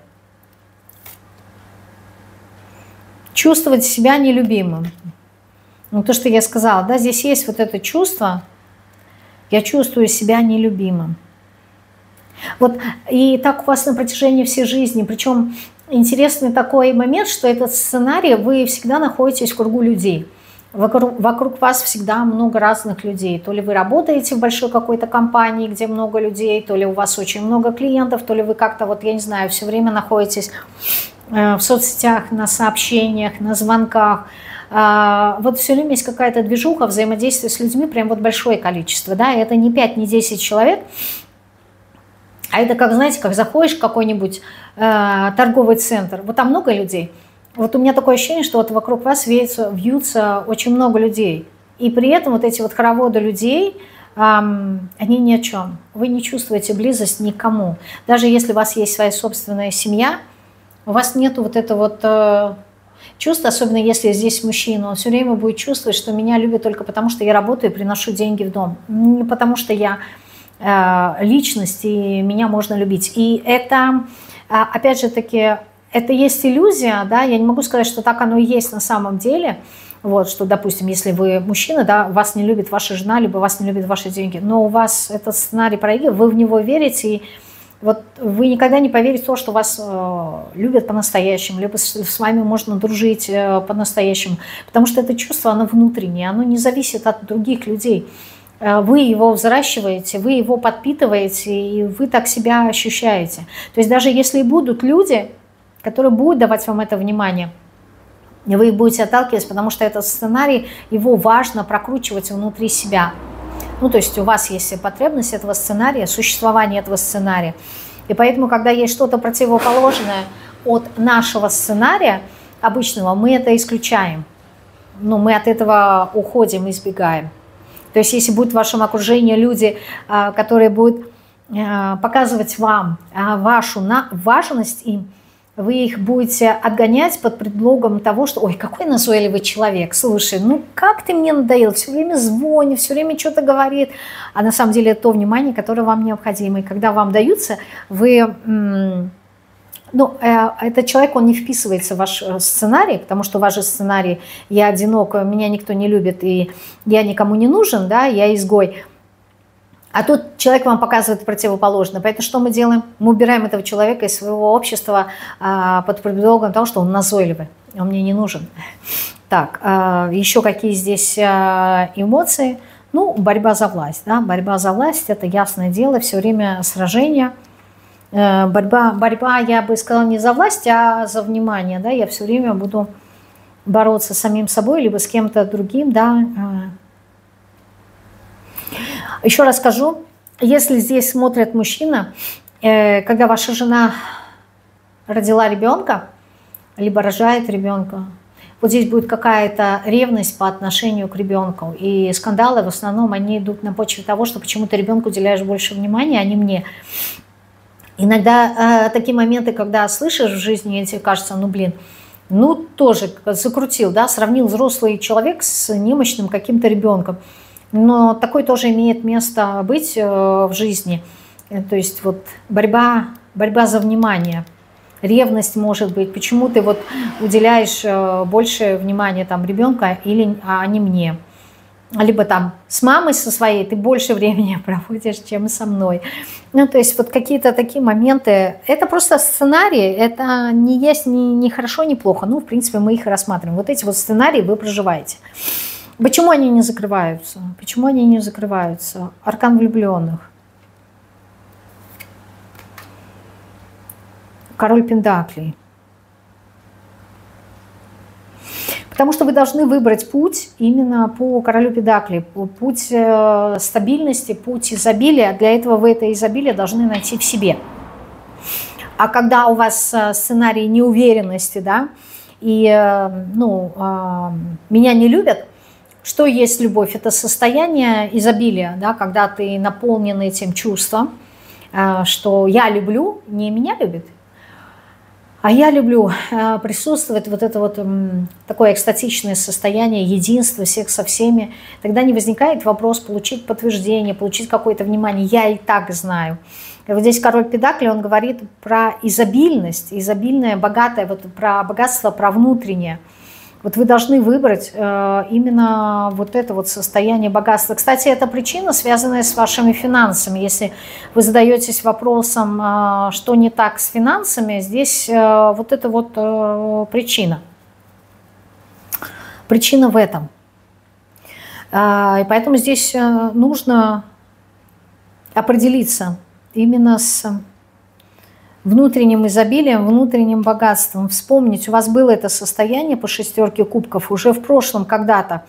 Вам нужно его заново вспомнить, заново прожить и выбрать. И тройка пентаклей говорит о том, что вам придется очень много трудиться над этим. Потому что вы периодически впадаете в пятерку мечей, в состояние недостатка ресурсов, в состояние как раз-таки вот той четверки кубков. Все бессмысленно, я не хочу ничего делать. Это проигрышный какой-то вариант. Я даже бороться за это не буду, потому что я не верю, да, что вот эти вот мысли нужно отслеживать, когда они у вас появляются, и либо менять, либо осознавать, что-то с ними сделать. Причина одна, почему не закрывается этот сценарий. Потому что вы никак не приходите вот именно к состоянию короля Пентаклей.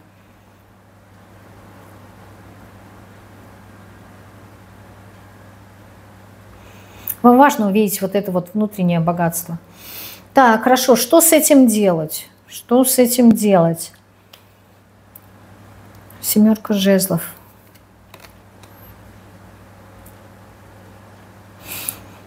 Семерка жезлов, семерка мечей. Перестать бороться, перестать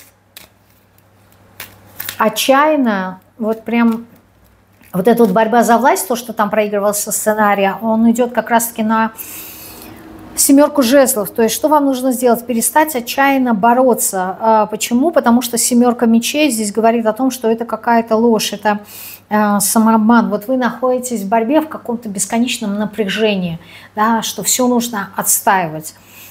Там, за внимание надо бороться, за какие-то свои желания надо сражаться. Здесь все идет в надрыве.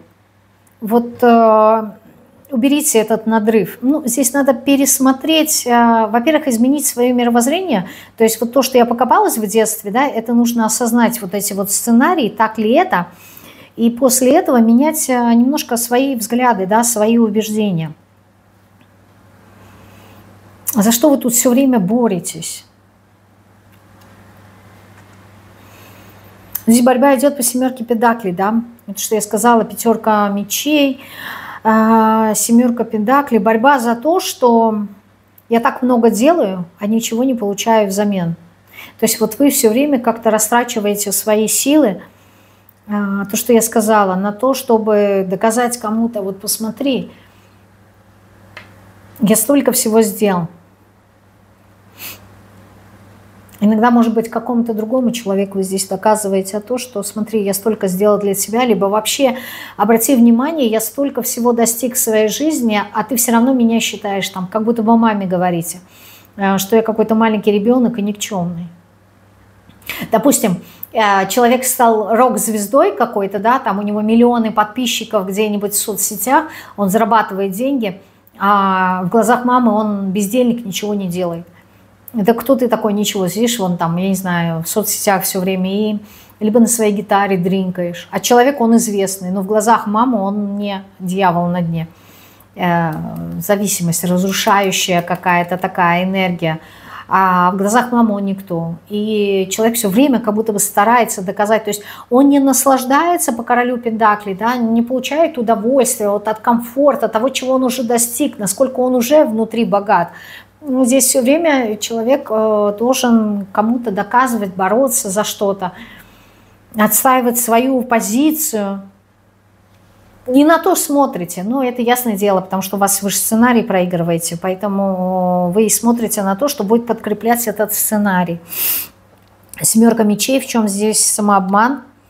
Ну вот самообман по пажу кубков, да, в том, что я маленький такой ранимый, чувствительный ребенок, я сам ничего не могу, я сам не способен на какие-то размышления, у меня нет энергии, да, меня надо все время как-то подпитывать. Единственное, что я могу, это только хорошо выполнять какие-то задания. То есть вы как-то вот себя обесцениваете и принижаете очень-очень сильно. Очень прям сильно, ну прям по пажам, но это неправильно. Ваша энергия, ну здесь нету у аркана сила, но вот ваша энергия по королю пентаклей, она мощная. А вы по пажам сами себя оцениваете. Это неправильно. Ну, неправильно, потому что, ну, я уже сказала, да, сценарий проигрывается. Что еще вам с этим делать, Луна? Знаете, прояснять ситуацию. Старайтесь, чтобы все было понятно вам в первую очередь. Не надо мутить воду, не надо мудрить, не надо играть вот эти вот какие-то игры непонятные, не надо проецировать вот эту вот свою какую-то муть на внешний мир. Разбирайтесь, осветите вот эти свои теневые аспекты. Вот какой самый теневой аспект вот здесь вот первый нужно прояснить для себя?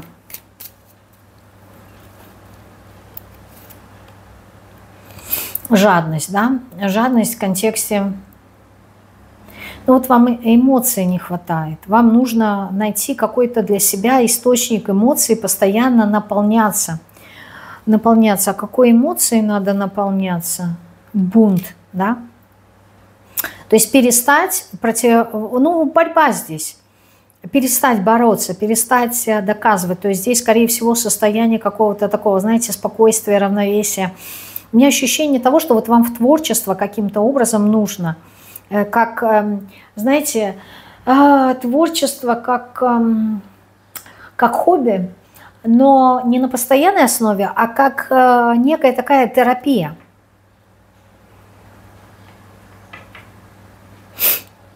То есть, когда вам не хватает каких-то эмоций, эти эмоции вы можете получать через творчество. Как-то вот вдохновляться чем-то.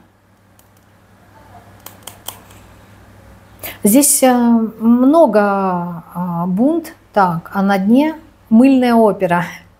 На дне колоды у меня мыльная опера, да. То есть, ну, возможно, даже и в театр играть как-то, да, проигрывать какие-то такие роли, чтобы... Ну, вот здесь ощущение того, что здесь необходима терапия, которая бы вот вытащила вот эту вот боль из вас. Чтобы вы заново, Иерофант, поверили в себя. Эмоция, вера, ну вот оно... что-то здесь такое эмоциональное. Во-первых, здесь необходима какая-то практика такая, именно телесная, которая через тело выведет из вас вот эти вот, хочется сказать, токсины эмоциональные. То есть вот как будто бы, чтобы вас прорвало на слезы. Вы сдерживаете очень много. Вот здесь прям мне такое ощущение, что если вы начнете плакать, вы вообще никак не остановитесь. Здесь вот прям вот какой-то такой прорыв. Очень много держите вот этих слез, как-то какое-то вот облегчение должно быть, как катарсис, вам какого-то катарсиса здесь не хватает, чтобы потом уже свежая водичка входила в вас. Вот, как-то так, да. Вот такой расклад у меня вышел сегодня для вас. Благодарю вас за внимание, за ваши лайки, за комментарии. Я получила огромное удовольствие от того, что снова лицезрела вас и себя в камере, да, самолюбование никто не отменял. Вот. Хочу пожелать вам всего самого наилучшего. Приходите обязательно на мою новую услугу «Беседы со смыслом». Вот. Не знаю, она мне очень нравится. Вот так же, как мне нравится расклады делать именно, не знаю, когда вот я себя в камеру записываю. Почему? Потому что, ну, вот я как будто бы, я вижу свое отражение, но мне кажется, что вот за этим отражением есть вы. И вот я вот как будто бы с вами вживую разговариваю, ну, я вижу себя, свою мимику, и вот мне кажется, это как живое общение. Поэтому беседа со смыслом – это как раз та услуга, где вы можете видеть меня в камеру, мы с вами общаемся, это вот живое общение. Да, пускай это онлайн, но все равно это живое общение, это, не знаю, какая-то живая энергия. Вы получаете от меня энергию и отдаете взамен свою. Вот это вот какой-то здоровый такой энергообмен. Еще расскажу, кто не в курсе, сейчас я прям закончу расклад и запишу как раз-таки видеоролик на тему этой услуги, чтобы вы четко понимали, о чем это. Вот. Даже если вы хотите просто со мной пообщаться, вот у вас есть такая возможность, используя эту услугу. Так, а я с вами прощаюсь. Всего вам самого наилучшего. Всем пока-пока.